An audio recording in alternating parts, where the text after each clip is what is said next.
In Berlin gibt es 4 Parkanlagen, die aus dem 19. Jahrhundert erhalten geblieben sind. Den Volkspark Friedrichshain, den Volkspark Humboldthain, den Viktoriapark und den, in dem ich mich gerade befinde, den Treptower Park. Gelegen zwischen der Spree, dem Plenterwald und der Ringbahn gibt es hier wahnsinnig viel zu entdecken und genau das machen wir in dieser Ausgabe von Einfach dein Kiez.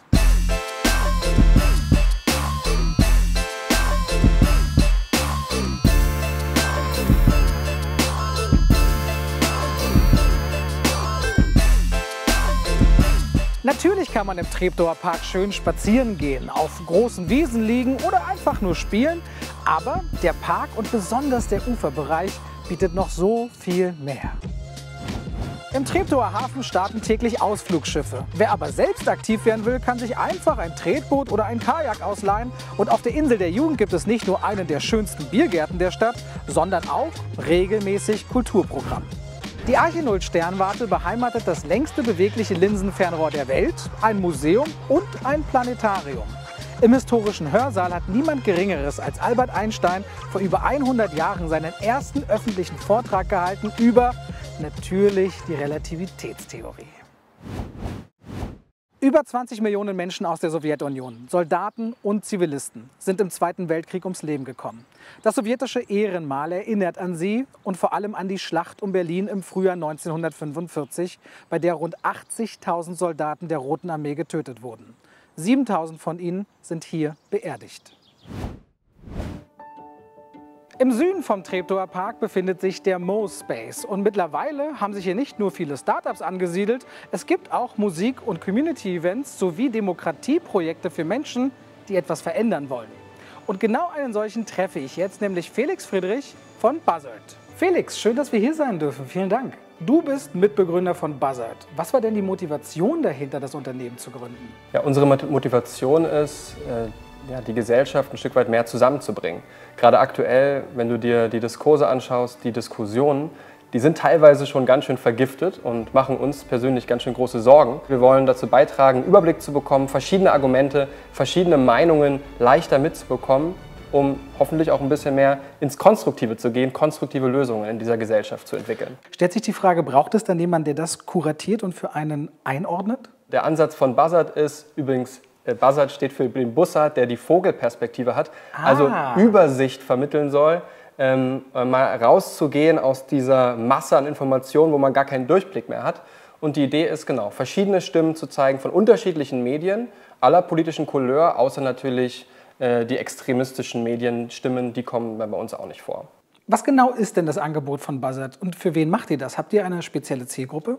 Ja, Hauptziel ist, die nächste Generation zu erreichen, also Jugendliche vor allem, weil wir glauben, die Jugend ist die Zukunft der Demokratie und das ist nicht nur eine hohle Phrase, es ist wirklich so. Wir alle, du und ich, werden man darf jetzt ab 16 wählen bei der Europawahl? Absolut, also auch viel Verantwortung.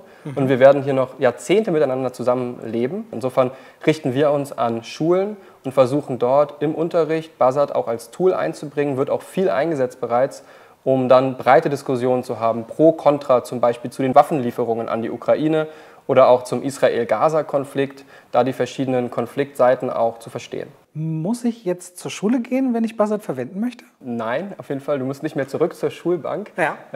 Aber genau, es ist hauptsächlich eine App und es kann auch am Browser genutzt werden. Und es macht es ganz einfach quasi jeden Tag am Handy als Schülerin, als Lehrkraft zu aktuellen Themen sich eine Meinung zu bilden. Ich glaube, man könnte ohne Spaß Buzzard auch super für natürlich die letzten Generationen vor uns auch anbieten, keine Frage. Wenn man sich anschaut, wie viele Leute sich auch bei YouTube informieren. Ich glaube, es geht nicht nur um die Medienkompetenz, es geht vor allem darum, in der Lage zu sein, Quellen kritisch zu hinterfragen. Wie wählt ihr denn aus und wisst, was ist seriös oder was wollt ihr jetzt weiterreichen und was nicht? Glaubwürdigkeit ist eine der wichtigsten Güter im Journalismus und leider wird dieser Wert doch häufig mit Füßen getreten. Jeden Tag durchscrollt unser Nachrichtenteam morgens ab 5 Uhr bis 17 Uhr über 2000 Medien, ordnet dann die verschiedenen Stimmen, sei es von der linken Taz bis zur eher wirtschaftsliberalen FAZ oder dem eher rechtskonservativen Politikmagazin Cicero. Und wir als Redaktion fassen dann die Kernargumente zusammen und recherchieren auch immer, hey, wer ist eigentlich die Autorin oder der Autor? Und fassen das auch in kurzen Steckbriefen immer zu dem Originalartikel zusammen. Wie werden denn eure Angebote angenommen? Wie ist denn die Rückmeldung und habt ihr Pläne für die Zukunft, wohin eure Reise gehen soll? Das Feedback bislang ist ziemlich gut. Lehrkräfte sagen, manche sagen, es war ein Geschenk für den Politikunterricht, jetzt hier einfach verschiedene Perspektiven, pro, kontra, eine Debatte zum aktuellen Thema abzubilden. Und es ist total toll zu sagen, dass in Berlin schon über 100 Schulen Buzzard ausprobiert haben. Deutschlandweit konnten wir über 1000 allgemeinbildende, weiterführende Schulen erreichen. Wir hoffen sehr darauf, dass auch wirklich mehr Geld in die Hand genommen wird für Projekte wie unseres, aber auch viele andere tolle Projekte. Tut ihr noch mehr, um euch dahingehend zu engagieren? Demokratie stärken, was heißt es? Das funktioniert, um eben Jugendliche vor allem fit zu machen für die Demokratie. Das besteht nicht nur in Medien- und Informationskompetenz, sondern ihnen auch das Gefühl zu geben, hey, ich zähle hier wirklich etwas, ich gehöre dazu. Und dafür haben wir in Berlin im Hangar 1 vom Tempelhofer Flughafen das Forum Junge Meinung organisiert.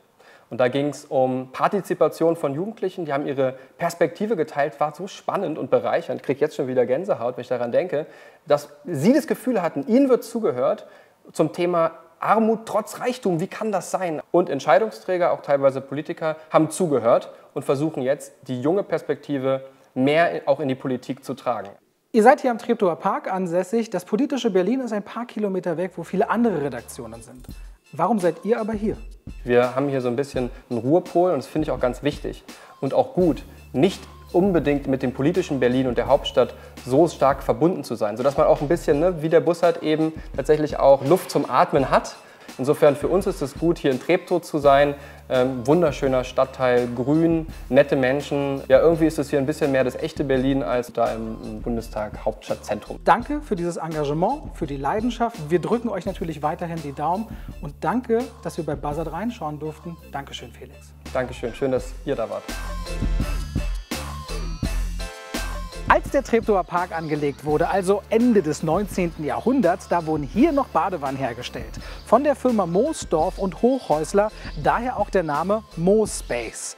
Aber die Badewannen, die damals hier gebaut wurden, das waren nicht nur irgendwelche Badewannen, sondern Badewannen, in denen man schaukeln konnte, um Wellen zu erzeugen. Halten wir fest, früher war also doch manches tatsächlich besser. Wenn ihr jetzt weitere Folgen einfach dein Kiez sehen wollt, dann könnt ihr das hier oder hier. Einfach raufklicken.